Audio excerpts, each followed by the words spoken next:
um assunto que talvez não faça parte do dia a dia dos angiologistas e dos cirurgiões vasculares.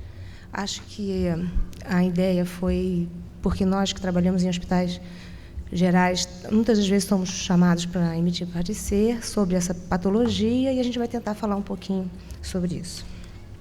Lembrando sempre da anatomia, que a gente tem que ter essa noção para que a gente possa entender até a repercussão dessa doença, os seus sintomas.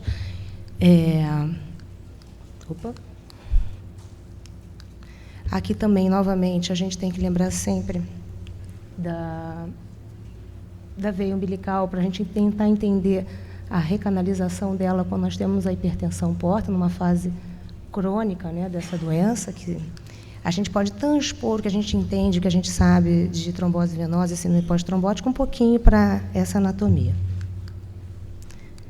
Bem, definição: seria uma obstrução parcial complexa do fluxo da veia porta, sendo o primeiro caso relatado em 1868, já no paciente com uma fase mais crônica, e hoje em dia existe um relato de talvez um número maior dessa patologia. Talvez não.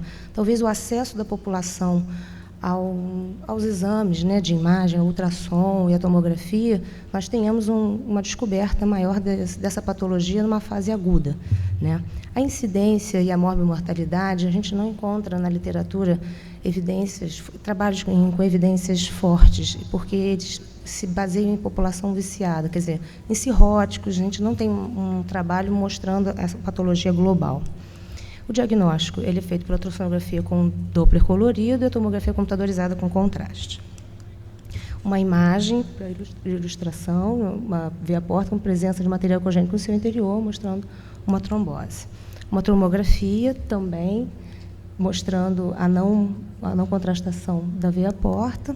Isso aqui também para ilustrar uma imagem, a canalização da veia umbilical, uma fase mais tardia, mostrando a importância dos exames. A clínica vai depender da extensão da trombose, desde um paciente assintomático até uma isquemia ou infarto intestinal, quando ocorre a trombose da veia mesentérica. A função hepática normalmente não é alterada na fase aguda pela compensação do fluxo da artéria hepática. Bem, vamos às causas, que nós temos causas e tratamentos. As causas podem ser adquiridas ou genéticas, e os fatores de risco, os locais e sistêmicos.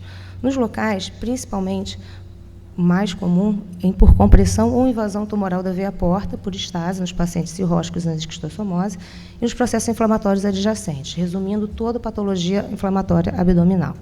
E nos sistêmicos, os estados de hipercoagulabilidade, que podem ser adquiridos ou genéticos. Os fatores de risco locais mais frequentes: cirrose, as neoplasias hepáticas e pancreática, esquistossomose, as lesões inflamatórias focais, como pancreatite, pós-operatório abdominal, e a esplenectomia, eu coloquei com uma... Desculpe. Coloca para mim, por favor.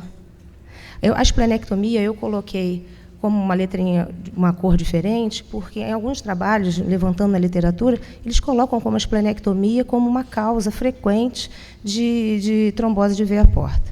E aí nós vamos olhar com mais cuidado, não seria a esplenectomia em si, seria a esplenectomia num paciente, qual a população que mais frequentemente ocorre a esplenectomia? Num paciente com doença mieloproliferativa. E esse paciente, sim, ele pode trazer, junto com ele, um fator, um estado de hipercoagulabilidade. Sabendo que a esplenectomia, nós temos também, por 2 a 4 semanas, um aumento do número de plaquetas, levando esse paciente a um estado também de um potencial trombótico maior. Porém, isso num paciente que já tem o estado de hipercoagulabilidade, trazendo um número maior de tromboses, como no caso de trombose de veia porta. O trauma abdominal, a compressão direta da veia porta, principalmente por linfonose nas doenças neoplásicas, e as iatrogênicas, como punção aspirativa com agulha fina. A escleroterapia de varizes esofagianas foi colocado um ponto de interrogação, porque também achei num trabalho citado, porém sem muita evidência, fortes evidências científicas. Os fatores de riscos sistêmicos: os hereditários, as trombofilias que nós estamos acostumados a lidar, os adquiridos, a neoplasia, as doenças mieloproliferativas, o uso de estrógenos, estados adquiridos de hipercoagulabilidade, gravidez ou puerpério. O que eu aprendi é que a gente tem um marcador, né, de doença mieloproliferativa, que é o JAK2, né, uma mutação desse gene, que Num paciente que você tem uma trombose de veia porta, em que ele não tem uma causa facilmente identificável como trauma, cirurgia ou neoplasia, esse marcador pode, no exceto da leucemia mieloide crônica, você pode buscar, você não achando outro estado de hipercoagulabilidade, nenhuma outra doença facilmente mais acessível, esse marcador pode nos ajudar, sendo um preditor da doença mieloproliferativa. Mais uma vez, uma imagem de uma trombose, com uma seta larga, uma imagem tumoral, uma tomografia também. E o tratamento?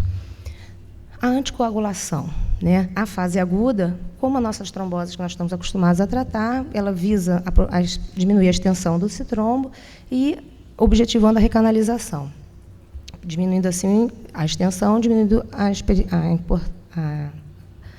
probabilidade de ele ter um infarto enteromesentérico. A duração do tratamento também é variada, vai depender se você consegue achar a causa, essa causa for eliminada, e aí você pode parar essa anticoagulação. Se a causa não for descoberta, esse paciente não tiver um outro risco maior, ele deverá continuar sendo anticoagulado.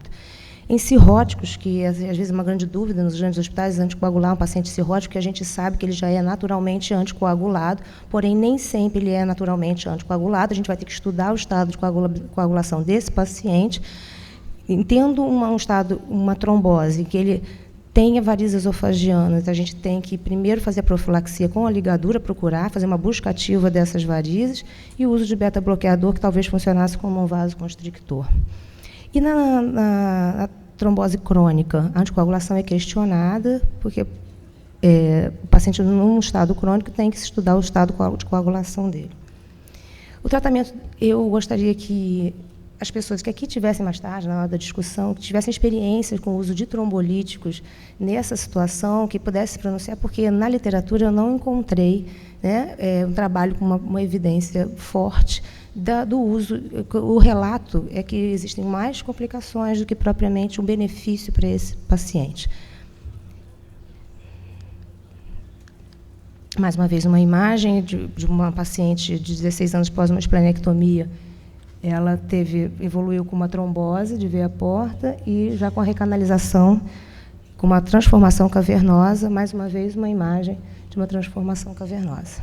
Era só isso. Obrigada.